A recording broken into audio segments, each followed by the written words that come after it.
Right then, this is Sharky from SHAR-KADE. Now, I was hoping to have a video done tonight of the SHAR-KADE shooter. Now, this is a Walking Dead one. It's looking really smart, man. I spent all day, was it Sunday? When did I do the live? All day yesterday, which was Monday, sorry. I spent all day yesterday doing the config files, the INI files for the SHAR-KADE shooting guns.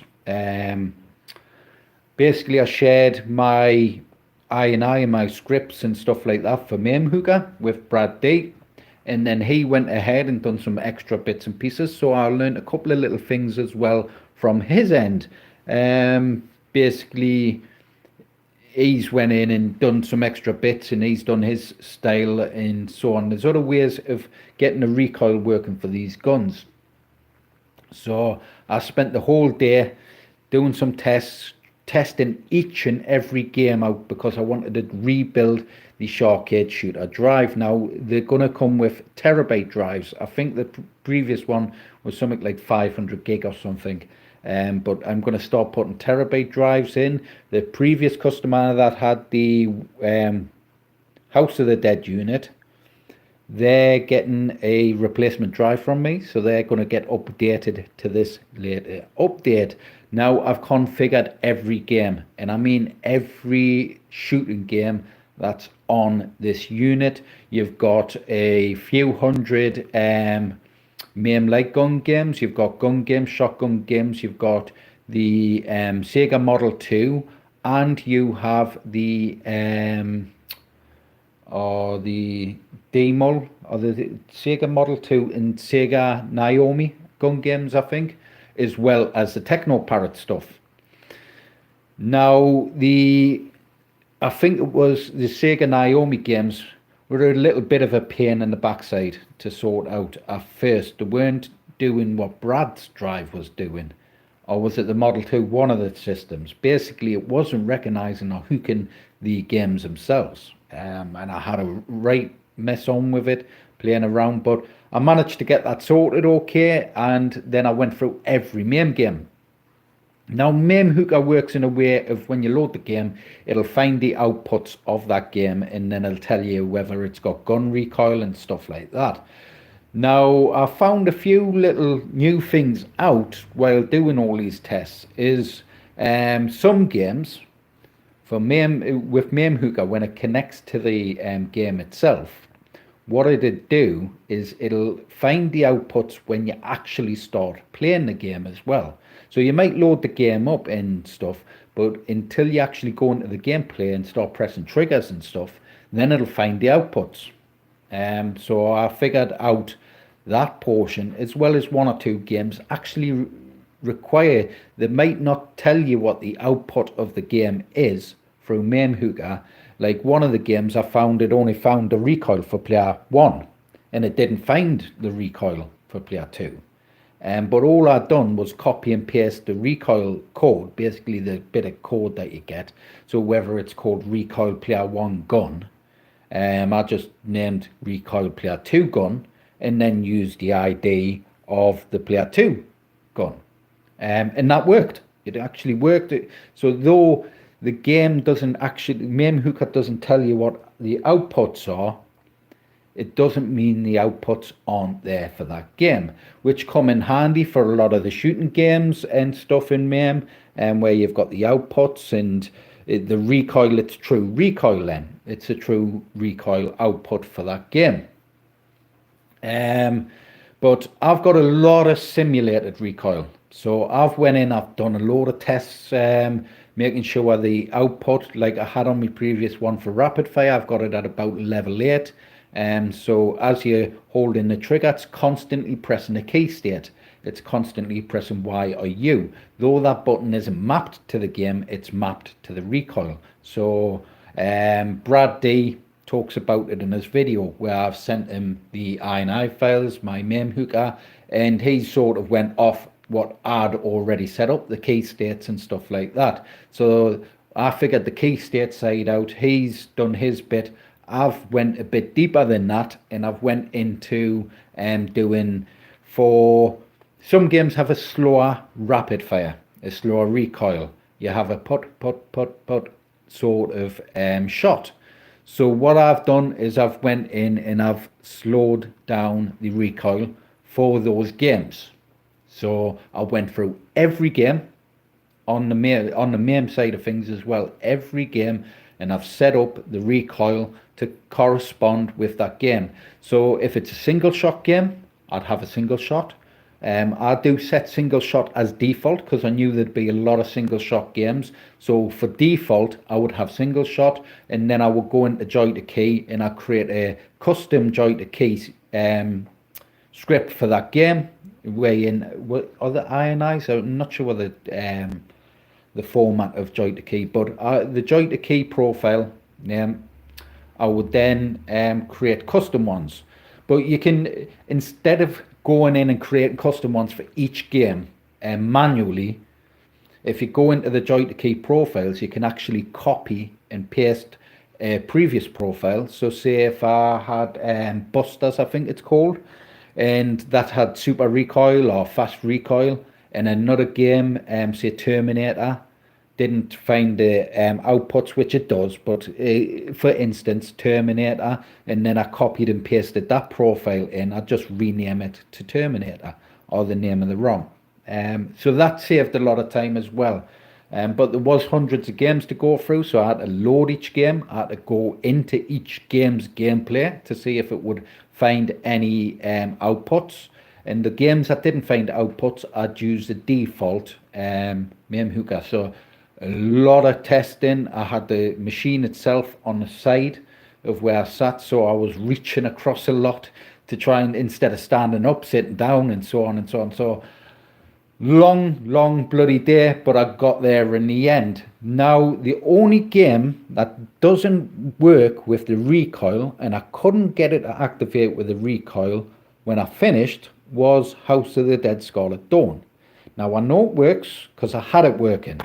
I actually had it working before the other games, but for some reason somewhere along the line something's changed when I've been adding the new INI files, setting up the new scripts and stuff like that. Something has changed, but I can't see what. I've went through my INI files, I've sat there hours going through trying to set it up, get the recoil working. It was working, but for some reason it's not, but every other game is.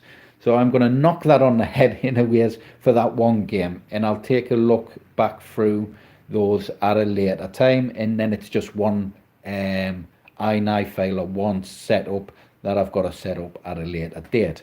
So the guns themselves have the LEDs on both of the guns as well, so them light up when the machine starts up. Those will light up. But I'll go through everything once I get this done in the morning. I was hoping to have the video done today, but I was going to get it all done this morning, come in, get it done, get that grill done, get it all done this morning. But I decided to clone the drive, so I've got a backup. So I'm cloning it over now to a terabyte SSD, because inside these units I'm using M.2 SSDs, and I don't have any motherboards with two M.2 SSD ports in. So I'm cloning it over to a terabyte SSD 2.5, and then that'll be my backup. Then I can clone that to any of the machines, but it does take quite a while. It's I think it's been about 3 hours and it's only on 75%. So I'm going to have to come back tomorrow, start fresh in the morning, make a video of this unit, and then I can get this unit final testing. I'll just do another test before it goes, go through all the games again, do a final test, and then it can be packaged up and sent off to the US. Now, one thing I've come across that I had to set up. Now, Mame Hooker, if you hook it to Windows, have it boot up through Windows, through the shelling, through Hyperspin and stuff, it glitches out. It actually ends up swapping your IDs over randomly of your controls. Don't know why, it just does. So you've got to have Mame Hooker rather load into with each game, which would have been a lot of work, or instead have it self-load. Now you can't just in Hyperspin have that application load through Hyperspin HQ, because if you load it up through Hyperspin HQ, it'll come up with a black command window, and it'll just stay on the screen on that black command window. Strange issue again. So what I had to do is create a whole new wheel. I've created a tools wheel. So when you boot up the machine, if you want the recoil, you just go into tools and you enable it in tools. So you just run it, exit out. As soon as you exit out, it'll keep Mame Hooker open in the background, but it'll close down and go back to Hyperspin. So I've got a tools option there. I've also got a tools option for Demul shooter. Now I don't know, I've worked with Demul shooter for the guns for SHAR-KADE. I've set it up, it keeps your settings and everything. I don't know why though, but on these machines, oh, my phone's running low. So for Demul shooter, I've set up with the guns for IR before. So with that, you set it up once, it runs, you run it every time, works. But for some reason, every time you shut down this machine, Demul shooter loses its settings of these guns and you've got to reset them back up. So I've also added a Demul shooter option in the tools option. So you only use Demul shooter for the Model 2 and the Sega Naomi gun games, and I think 1 or 2 of the TeknoParrot. That's the only games. All the Mame stuff, everything else runs the configured outside of Demul shooter. So when you load up the machine, you've got to set it up each time for if you want to run those games. Easy, everything's done via the arcade and the wireless keyboard and mouse. It takes seconds to set up, and then you're off and away. So there are a few little things that were niggling us, really niggling us, but it's if I've got to do it, I've got to do it. I don't know if it's because of the IDs of the guns. It just Demul shooter doesn't like the IDs of the guns, so it forgets them every time you boot. I've even tried saving the config file as a read-only file, and it doesn't like that either. So if someone has an idea, if they've come across that issue before, hit us up in the comments, give us a shout. I can always connect to a customer's machine and then just update that and take that Demul shooter option off the tools. But it's handy to have it there anyways. But other than that, machine all self boots everything else into Hyperspin. You've got all the games there and so on. You've got the recoil for all the other games, like House of the Dead 4. Actually, a customer put us onto the cursors for House of the Dead 4. So you've got the cursors on screen. You've got the cursors for Silent Hill for TeknoParrot. You have all the other TeknoParrot games on there. And these units, I'm not going to put them online yet until I've done my test, but these units you should be able to also have them online for the TeknoParrot Patreon games. So that's possible. So it means you can get the games like Aliens Armageddon. I don't recommend keeping them online because of our PCs inside. You can end up getting a network attack onto your machine if it's left online, so on and so on. So I don't recommend it, but it is possible, and I'll do my tests in a ways beforehand. But as for TeknoParrot will update over so long anyways. There'll be a new update eventually, and those Patreon games will no longer be Patreon games, they'll be non-Patreon. So you'll be able to play those games on the unit as well. But as for the hard drive space and everything else, this machine is packed. That terabyte is packed with games. I think it works out in total maybe 200 and something shooters on there, but that's it, including all the TeknoParrot stuff. One thing I want to look at as well is setting up some of the PC games with these guns. Blue Estate and stuff like that. I haven't quite getting into doing the Blue Estate games. I looked at it, I couldn't figure it out. I know I've getting the guns for IR stuff, but these aren't true light guns. They're analog controls. I know Blue Estate does have analog controller support, but I couldn't get these guns to recognise. So I don't want games on there that are going to be janky and stuff like that. I want everything running smooth and sweet. But I'll do a video tomorrow. I'll come back tomorrow morning. I'll do a video of this unit. I'll show off all the recoil. I'll show off all the games. There's some fun. It's a fun bit of kit, man. It blows the last build out the water.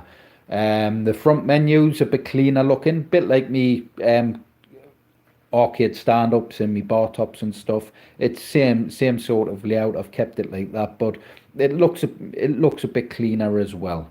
Bit cleaner front end, a lot more games on there, man. And cool bit of kit. Like I say, I've went through every game. There's only one game I can't get the recoil working for. I know it does work because I had it working, but for some reason it just stopped working with the recoil. But every other game works. Also the displays.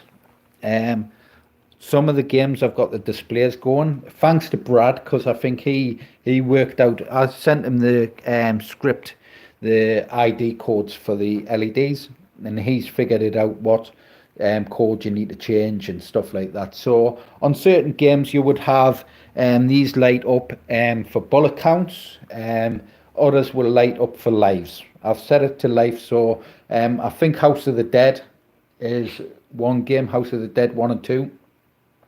As you're getting hit, your life will go down, and then when it hits 0, you've got to continue.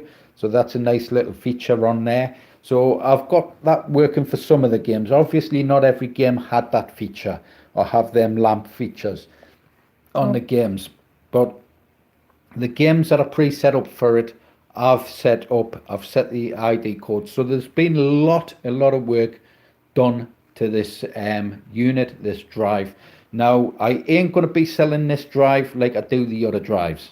So if you do have contacted us, or you do contact us about the shooting drives, it's only for the I'm only building the units.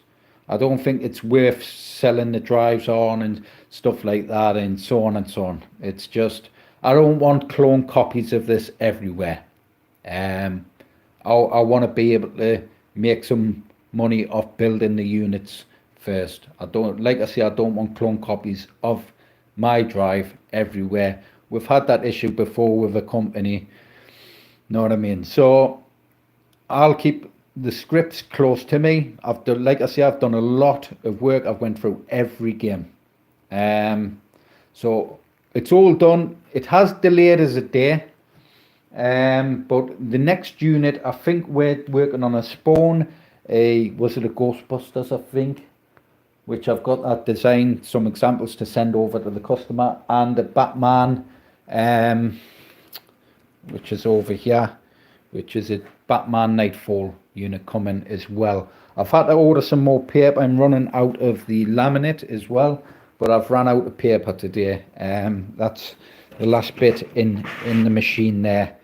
So I'll get that, I've got that ordered. It'll not be here tomorrow. It'll be here Thursday, I think. So I'm going to have to work the weekend to catch up, because I wanted to at least be started today on the other builds. But that hasn't been possible today. So I'm going to work, hopefully make a good start tomorrow on one build. If not Thursday, then I'll just have to work throughout the weekend and get these ready for Monday, these next units. So I thought I'd let everyone know there was meant to be a video tonight, a HD video of this unit, and take some nice photographs, but it is a stunning bit of kit. All that gold on there, the custom prints on the gold acrylic as well, all the little details. That custom grill is like a 3D effect as well, so if you look there, there's actually a piece of printed acrylic behind with the zombies there. So if you look at it from different angles, you see different parts of that back image. Then we have that target there because it's a shooting cabinet. And then we have that nice gold ring there, which looks absolutely stunning. On the back of the guns underneath here we have little AMC badges on. Really nice professional finish on the machine. We have player 1, player 2, all that lights up as well. You've got all these LEDs working in behind these panels. But once I come back in the morning, this should be done. I think it's at 80% now. I may even come in and get it together, at least ready for a video in the morning. But yeah, it's gonna have some really nice pictures of it once I peel back all this protective film and show off that gold acrylic and those gold buttons and all the cool looking artwork. So I think that is it. I think some of you joined the stream. I'm probably re-watching the stream from the weekend. I had a few little issues. The stream stopped and I didn't realise. I think I was 3 hours in and I only recorded about an hour of 3 hour footage. Then I had to go back and redo everything again that I'd covered. There is a couple of things we may have to update on previous customers' machines, just for some of the older systems and stuff. So we went through a lot of stuff. We also went through adding games and stuff like that. But I think that also I'm gonna have to keep these private streams are for customers only, basically. You've got to be part of the SHAR-KADE owners network if you own a SHAR-KADE custom cabinet. And then those streams will be private and there'll be private videos. I can't have these videos up on YouTube. I think we had some rude pop-ups as well on the previous stream, so I've had to go back and edit that out and blur some of that stuff out, because you know, you're on the internet, these things can come through when you're on certain sites. So yeah, so I was a bit peeved with that, but it is what it is. Where I'm going to make it a thing every month is do a live stream for customers, basically go through any issues customers do have, any information customers need to know. Most of it really was just to add and remove games. Some customers, there's a lot of games that won't play. So my phone is dying, so make sure you like, share, subscribe to the videos. Make sure you check out this unit once it's done, and watch out tomorrow for that video. I'm going to get that done tomorrow morning, get that uploaded, finish off these designs for this week and get these machines started and finished for next week. So like, share, subscribe, and I'll catch us in the next one. Bye.